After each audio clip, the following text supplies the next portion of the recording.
Bonjour chers étudiants. Alors comme convenu, on va essayer de continuer ce qu'on a commencé l'autre séance. Un petit rappel ou bien un petit recul sur ce qu'on a fait. La dernière des choses était justement de voir qu'est-ce que c'est qu'une probabilité. Alors comme ce qu'on avait déjà dit, une probabilité est une application qui va de l'ensemble des événements de oméga. Et là j'insiste que l'ensemble des événements de oméga ou bien un événement de oméga, c'est tout simplement un sous-ensemble de l'ensemble oméga. Ça veut dire lorsqu'on dit une application allant de l'ensemble des événements oméga, c'est comme si on dit qu'il part de P de oméga dans l'intervalle 0,1 et qui vérifie les trois propriétés suivantes. Il faut que la probabilité soit strictement entre 0 et 1. En fait, la probabilité est quantifiée qu'on n'est pas vraiment avec un événement qui est impossible et on est non plus avec un événement qui est toujours sûr.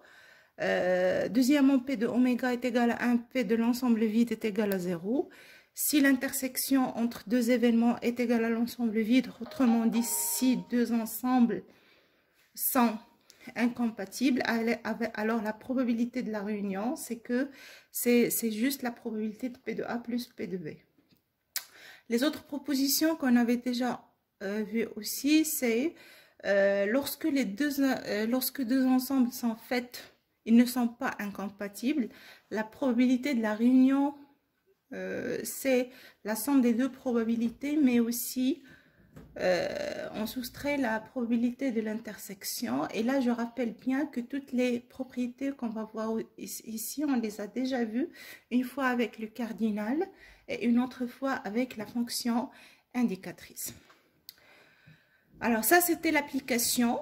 Étant donné une expérience aléatoire, à savoir le jet d'une pièce de monnaie, on sait très bien que l'ensemble fondamental, c'est l'ensemble pile ou face. L'ensemble fondamental, c'est l'ensemble de toutes les situations possibles ou bien de tous les résultats possibles. Mais je rappelle bien que lorsqu'on mène l'expérience aléatoire, on ne sait pas est-ce qu'on va tomber sur pile ou bien sur face. On va prendre les événements suivants. A1, c'est l'ensemble vide. En fait, c'est un événement impossible. A4, c'est l'événement possible, en fait, certain.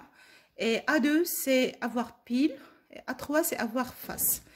On va définir l'application P donnée par P de A1 est égal à 0. P de A2, 1 sur 3. A3, P de A3, c'est 2 sur 3 et P de A4 est égal à 1.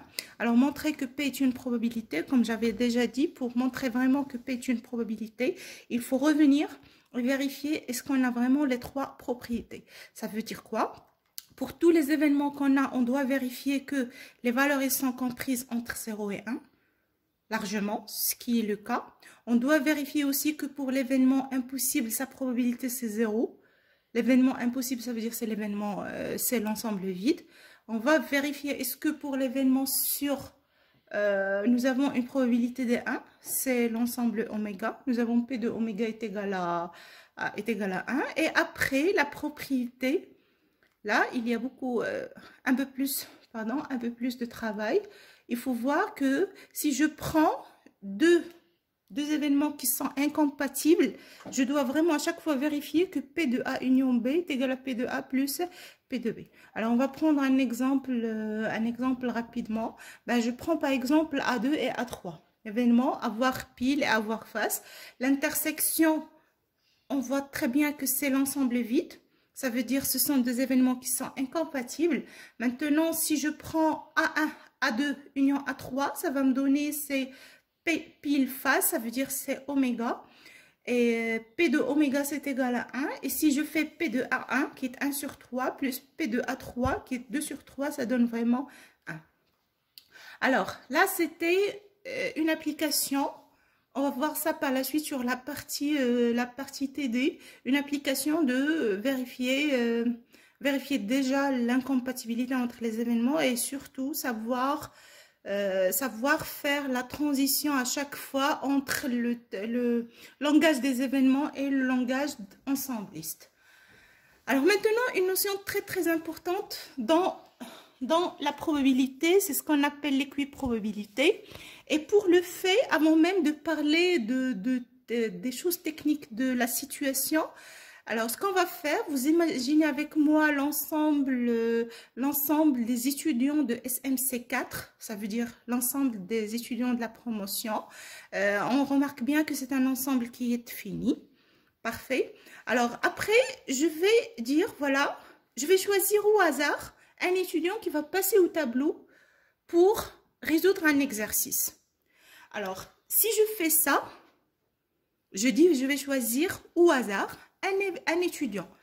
Est-ce qu'il y a un critère de choix? Non, absolument pas. Ça veut dire que lorsque je vais appeler l'étudiant qui va faire ce passage-là, n'importe quel étudiant peut être l'étudiant qui va faire le passage. Et dans ce cas-là, pour calculer la probabilité que pour un parmi vous soit l'étudiant voulu, qu'est-ce qu'on va faire? On va prendre le cardinal de l'ensemble des étudiants et on va faire 1 sur le cardinal.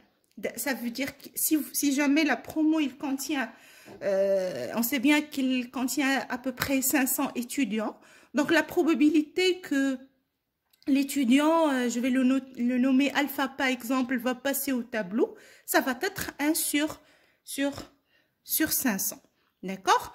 Alors, dans cet esprit-là, on dit qu'on a une situation d'équiprobabilité. Ça veut dire quoi? Ça veut dire tous les étudiants, ils ont les mêmes chances pour passer au tableau. D'accord? Alors maintenant, mathématiquement, comment on décrit cette situation-là? Soit une expérience aléatoire, on va prendre une expérience aléatoire, on va prendre un espace fondamental et une probabilité, bien évidemment, un espace fondamental de l'expérience aléatoire et une probabilité, c'est l'application avec une application de l'ensemble des événements vers l'intervalle 0, 1. Alors, je sais très bien que lorsqu'on parle d'un espace, de l'espace fondamental, c'est un ensemble, ça veut dire techniquement, j'ouvre et je ferme les accolades et on va noter, ou bien on va décrire, ou bien on va écrire les éléments à l'intérieur. Donc, cette situation-là, je peux facilement la décrire par oméga, c'est égal l'ensemble A1, A2, A3, AN. D'accord? Donc, qu'est-ce qu'on va faire? On suppose que chaque événement AI, je vais maintenant construire les événements à partir de oméga, mais ce sont des événements qui sont particuliers. Ce sont des événements qui contiennent, en fait, ce sont des événements singletons en langage ensembliste. D'accord? Ça veut dire que je vais prendre chaque élément de oméga et je vais construire l'événement associé qui va être un ensemble ou bien un singleton qui contient un seul élément. Alors, en faisant ce cas de figure-là, on va supposer que chaque événement qui a cette écriture a la même probabilité de réalisation que je vais noter la P, c'est-à-dire P de AI est égal à P, petit p, et ça pour tous les i variant de 1 jusqu'à n. Ça veut dire quoi là? Ça veut dire si je prends l'événement, la réalisation de A4, la probabilité de la réalisation de cet événement-là, c'est exactement petit p. Alors, dans ce cas de figure-là, on dit qu'on est dans le cas de l'équiprobabilité. En fait, ça reflète exactement l'exemple que je vous ai donné concernant l'ensemble des étudiants de la promo.